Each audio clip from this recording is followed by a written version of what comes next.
kaum muslimin, sidang jamaah Jumat yang dimuliakan Allah Subhanahu wa ta'ala, guru-guru kami, orang tua kami yang kami hormati,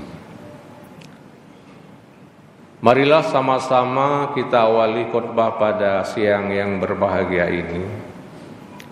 Tentunya kita menyampaikan segala puji serta syukur kepada Allah Subhanahu wa ta'ala atas segala limpahan rahmat serta nikmatnya kepada kita sekalian. Kemudian salawat dan salam mari sama pula kita sanjung sajikan kepada junjungan besar Nabi Muhammad sallallahu alaihi wasallam, kepada keluarga dan sahabat beliau sekalian. Hadirin sidang jamaah yang dimuliakan Allah Subhanahu wa ta'ala, hidup ini adalah tugas yang paling pokok kita untuk beribadah kepada Allah Subhanahu wa ta'ala. Adapun yang lain-lainnya merupakan tugas atau kerjaan sampingan demi mencapai bahagia di dunia dan bahagia di akhirat. Alladzi khalaqal mauta wal hayata liyabluwakum ayyukum ahsanu amala.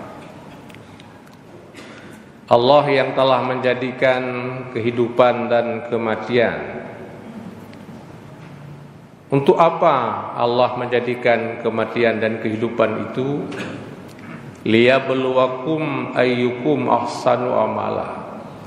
Allah ingin mencoba kita semua, siapa di antara kita yang bagus amal. Makanya dalam setiap kesempatan, mulai pagi, siang, malam hingga pagi kembali, kita selalu beramal, berubudiah kepada Allah Subhanahu wa ta'ala, mempersembahkan yang terbaik kepadanya, kepada agamanya, kepada hamba-hambanya.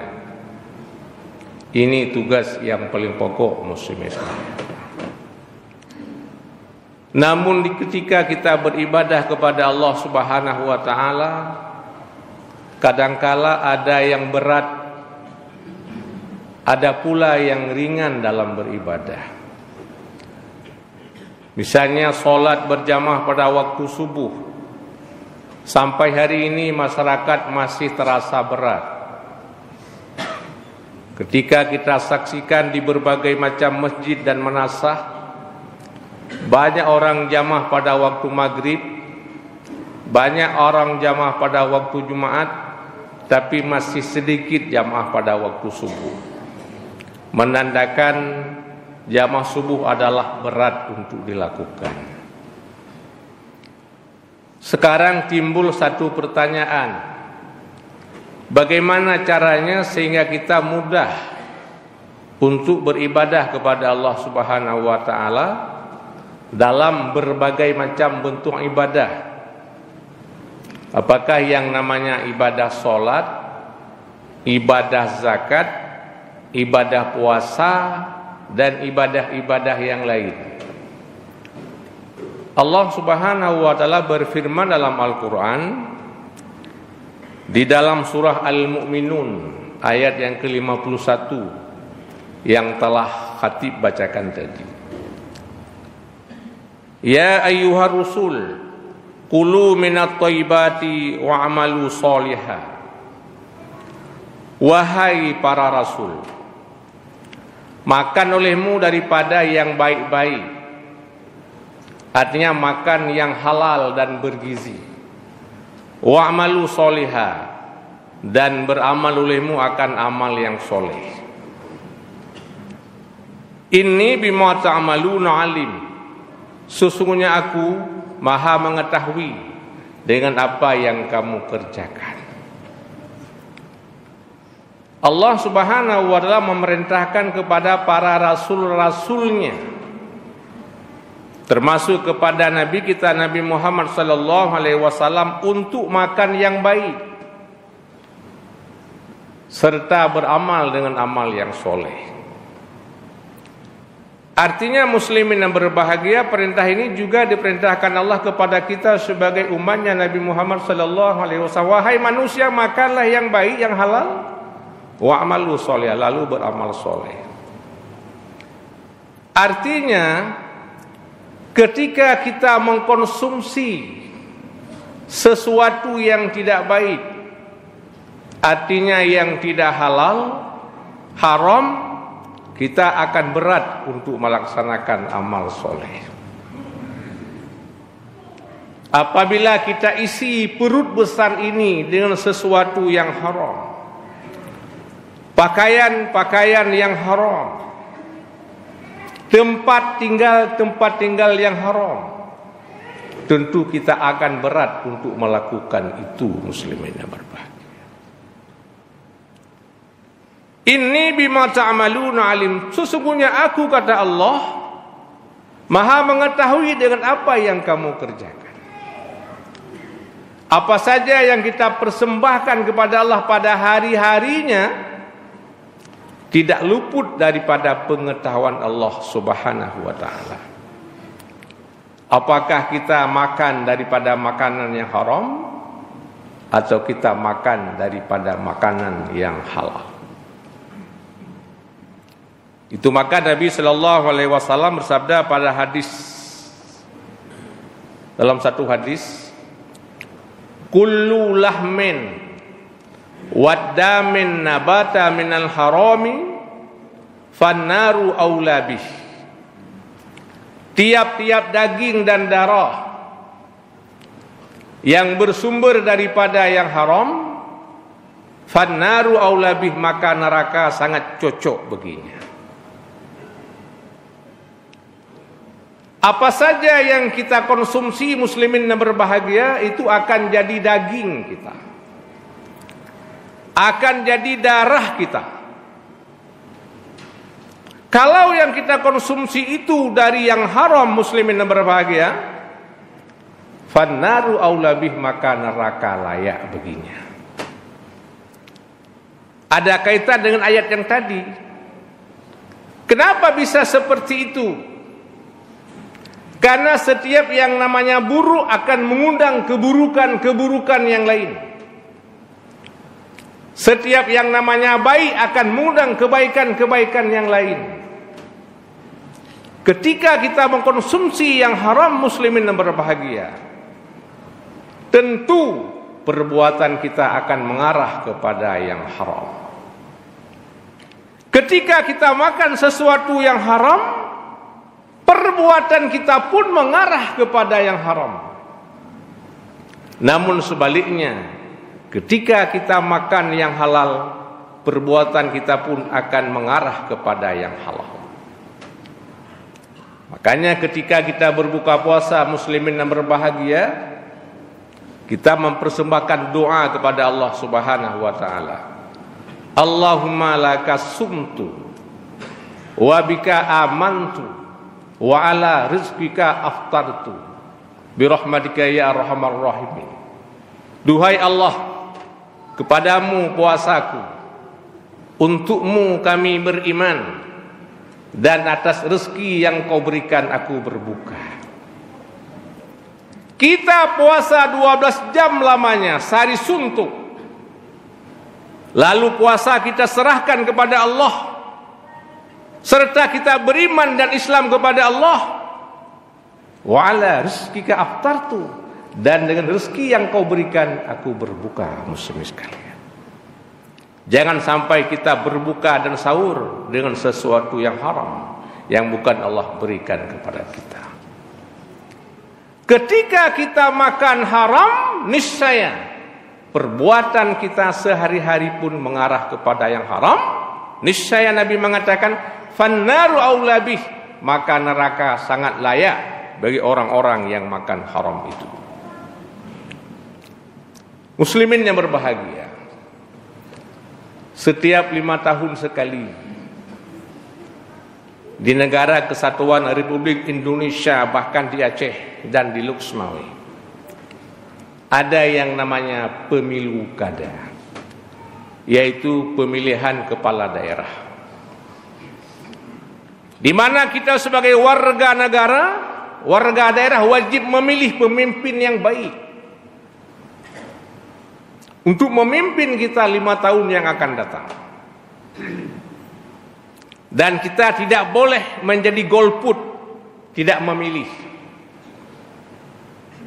Karena Nabi mengatakan pada satu hadis, "Man mata wa laisa fi unuqihi bai'ah, mata maitatan jahiliyatan." Siapa saja yang mati dan tidak ada di pundaknya bai'ah, maknanya tidak mau memilih, dia akan mati sebagai mati jahiliyah. Kita wajib memilih dan wajib memilih pemimpin yang terbaik di antara semuanya. Salah seorang ulama besar yang ada di Mesir, akhirnya beliau berpindah ke Sudan, Syekh Yusuf Al-Qaradawi, dalam tulisannya dan diterjemahkan dalam berbagai macam bahasa, ketika ada calon-calon pemimpin itu ada yang baik dan ada yang buruk. Kita wajib pilih pemimpin yang baik. Kalau semuanya baik, kita wajib pilih yang terbaik. Kalau semua calon-calon itu buruk, kita wajib pilih yang kurang buruknya. Artinya kita tidak boleh golput, tidak boleh untuk tidak memilih. Oleh karenanya muslimin berbahagia ketika ada calon-calon pemimpin itu ada yang baik dan ada yang buruk, kita wajib pilih yang baik. Jangan kita pilih pemimpin itu yang ada riswahnya, yang ada sogoknya. Ketika kita memilih seorang pemimpin gara-gara kita disogok, diberikan uang, tentu kita tidak akan mendapat pemimpin yang baik. Nabi mengatakan ar-rashi wal murtashi finnar. Orang yang sogok dan orang yang menerima sogok tempatnya di dalam neraka. Artinya sulit mendapat ampunan daripada Allah Subhanahu wa taala, karena Nabi menjanjikan orang yang riswah, orang yang sogok dan yang menerima, kedua-duanya masuk neraka tempatnya. Muslimin berbahagia. Jangan sampai dengan ada pilkada ini, orang jadi bupati, orang jadi wali kota, orang jadi gubernur, kita yang menerima uang 200.000 masuk neraka karenanya. Muslimin, maka berhati-hatilah. Kita tidak akan lapar kalau kita tidak menerima uang yang diberikan. Maka khatib menyarankan pada hari ini, siapapun calon wali kota yang memberikan uang kepada kita untuk memilih dia, jangan ambil uangnya. Bahkan jangan pilih orangnya. Bahkan ada orang mengatakan, silakan ambil uangnya, jangan pilih orang. Jangan ambil orang uangnya, itu uang haram namanya. Uang haram. Tunggu sekalian jamaah yang dimuliakan Allah Subhanahu wa taala. Sampai kapanpun negeri ini tidak akan baik kalau dipimpin oleh orang-orang yang culas. Orang-orang yang hanya mengandalkan keuangan, bukan gagasan yang dia punya. Alhamdulillah kita bersyukur kepada Allah Subhanahu wa taala. Kemarin adik-adik kita mahasiswa di Jakarta, mereka berdemo di depan gedung DPR untuk menghentikan tujuan-tujuan jahat daripada orang-orang yang tidak kita inginkan. Akhirnya DPR dan semuanya mengiyakan keputusan Mahkamah Konstitusi. Muslimin yang dimuliakan Allah Subhanahu wa taala. Kita semua mengharapkan negeri kita yang baldatun thayyibatun wa rabbul ghafur. Negeri yang baik, negeri yang mendapat pengampunan daripada Allah Subhanahu wa taala, negeri yang masyarakatnya terdiri daripada orang-orang yang bermoral. Salah seorang pahlawan nasional, pengarang lagu Indonesia Raya, beliau mengatakan, bangunlah jiwanya, bangunlah badannya untuk Indonesia Raya. Bangun jiwa, baru bangun raganya. Jiwa yang bagaimana? Jiwa-jiwa yang soleh, jiwa-jiwa pemakan halal, bukan jiwa-jiwa pemakan haram. Kalau hanya kita bangun jalan, bangun jembatan, bangun kantor pemerintah, Firaun juga lebih hebat. Untuk apa kita bangun jalan, jembatan, rumah sekolah, kantor-kantor pemerintah kalau isinya para penggila-penggila, isinya orang-orang jahat, isinya orang-orang yang narkoba? Lebih baik jalannya buruk tapi orangnya baik. Lebih baik kantornya buruk tapi orangnya bermoral. Bangunlah jiwanya, bangunlah badannya untuk Indonesia Raya. Muslimin yang berbahagia, kita wajib komitmen untuk makan makanan yang halal. Ketika kita makan yang halal, niscaya akan menghadirkan perbuatan-perbuatan baik lainnya. Apalagi itu makanan dimakan oleh pejabat, oleh pemimpin, niscaya rakyatnya akan dipimpin dengan baik. Muslimin yang berbahagia, satu hadis dari Abi Hurairah. Satu ketika ada seorang pemuda tidur di Masjid Nabawi. Ketika tengah malam beliau dibangunkan oleh lapar. Dan hampir tiap malam dia lapar, memang dia miskin. Akhirnya pada satu malam dia bangun untuk mencari makanan. Dia keliling kota Madinah. Ternyata ada bau harum makanan, Pak. Semakin dia mendekat, semakin harum bau makanan itu. Rupanya ada satu rumah yang jendelanya terbuka. Lalu ia masuk ke rumah itu. Rupanya lewat ruang dapur. Di dapur itu ada makanan di atas meja yang sangat lengkap. Si pemuda itu ingin makan makanan tersebut. Karena dia sangat lapar dan makanan pun sangat enak.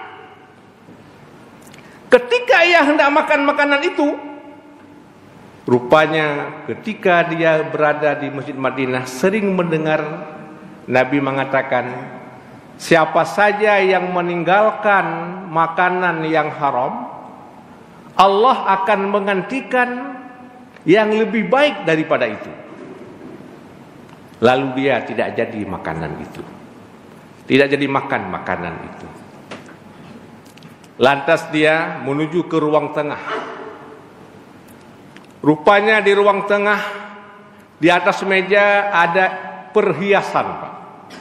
Ada emas, intan dan berlian. Ia pun sangat ingin mengambil itu emas, itu intan dan berlian, karena memang dia orang miskin, Pak. Ketika hendak ia meraba itu makanan, itu emas, intan, berlian, ia pun teringat kepada sepotong hadis Nabi. Siapa saja yang meninggalkan yang haram, Allah menggantikan yang lebih baik daripada itu. Ia pun meninggalkan itu, tidak jadi ngambil. Lantas ia mau keluar. Ketika ia hendak keluar, rupanya ada pintu kamar, Pak, yang sedikit terbuka. Ada pintu kamar yang sedikit terbuka. Dengan cahayanya yang remang-remang, ia pun nengok ke dalam. Ternyata ada seorang perempuan cantik yang sedang tidur dan nampak auratnya. Ia seorang pemuda sehat. Ia pun ingin memperkosa wanita itu. Ketika ia mau masuk, ia pun berpikir kepada hadis Nabi. Siapa saja yang meninggalkan yang haram, Allah menggantikan yang halal dan lebih baik daripada itu. Ia pun meninggalkan. Serta dia pulang ke masjid dan tidur kembali. Tidur kembali. Ketika habis Nabi sholat subuh, Nabi biasa menyampaikan kajian kepada para sahabat. Tiba-tiba sekitar jam 8 pagi datang seorang perempuan cantik menghadap Rasulullah. Ya Rasulullah, tolong carikan kepadaku seorang suami. Saya sampai hari ini janda, tidak bersuami. Tadi malam rumahku hampir saja kemalingan. Hartaku hampir saja hilang. Dan aku hampir diperkosa. Jadi ya Rasulullah, bantulah saya, carikan satu orang suami kepada saya. Apa kata Nabi? Tolong bangunkan anak muda yang tidur itu. Lalu dibangunkan oleh para sahabat. Dia sedang ngantuk-ngantuk, duduk di samping Nabi. Wahai pemuda, maukah kamu kukawinkan dengan wanita ini? Diamlah si pemuda ini. Wahai perempuan, wahai wanita, maukah kamu kunikahkan dengan pemuda ini? Mau, wahai Rasulullah. Apa yang kau berikan kepada akan aku terima, wahai Rasulullah. Bagaimana kamu dengan pemuda? Sebenarnya saya mau, wahai Nabi, tapi saya tidak punya apa-apa. Bahkan saya tidak punya mahar, dan apapun akan kuberikan kepada calon istriku itu. Lalu para sahabat patungan memberikan emas sebagai mahar. Dan pada ketika itu juga Nabi menikahkan wanita itu dengan pemuda tadi. Benar janji Allah Subhanahu wa ta'ala. Siapa saja yang meninggalkan haram, Allah akan menggantikan yang halal dan lebih baik daripada itu. Dulu ia hendak makan makanan di meja makan secara curian. Sekarang dia dihidang oleh seorang wanita cantik. Dulu ia hendak ambil uang intan berlian. Sekarang semuanya dipersembahkan kepada itu. Dulu ia hendak memperkosa. Sekarang semua jasad tubuhnya dipersembahkan kepada sang suami tercinta. Muslimin yang berbahagia. Maka benar kata Allah, ya ayyuhar rusul, kulu minat thayyibati wa amalu sholihah. Wahai Rasul, makanlah yang baik dan halal, lalu beramal soleh. Aku maha mengetahui dengan apa yang kamu kerjakan. Semoga kita menjadi hamba-hamba Allah, umat Nabi Muhammad SAW, yang komitmen untuk makan yang halal dan mengisi perut anak dan istri kita dengan sesuatu yang halal. Niscaya rumah kita menjadi hamba-hamba Allah yang selalu beribadah kepada Allah Subhanahu wa ta'ala. Amin ya rabbal alamin.